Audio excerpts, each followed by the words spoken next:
গাছের গোড়ায় জল না দিয়ে ভাবছো ড্রেনে কেন জল দিচ্ছে। আমি বালতি করে প্রত্যেক গাছে জল কাটিয়ে দিচ্ছি, কারণ গাছের গোড়াগুলো বড্ড উঁচু, তাই জল ড্রেন ভর্তি করে দিলে গাছের শিকড়গুলো নিয়ে নেবে। আর আমাদের বাগানে জল দিলে এ স্নান করবেই আর ভিজবে। আমি চলে গেলাম টমেটো বাগানে।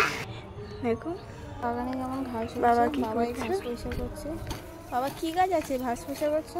ও ঝিঙে গাছ, টমেটো গাছের মধ্যে ঝিঙে গাছ দেওয়া আছে।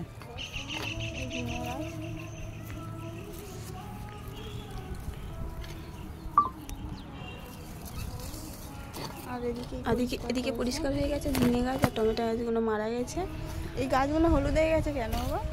গাছে রোগ আছে, রোগেতে গাছগুলো হলুদ হয়ে গেছে, মরে গেছে ফল। এদিকে আমাদের চৌকো মাটি কাটা হচ্ছে, পাড় দেওয়া হবে বলে। আমাদের অনেক কুচে হয়, তাই কাকাকে জিজ্ঞাসা করছিলাম কুচির জন্য।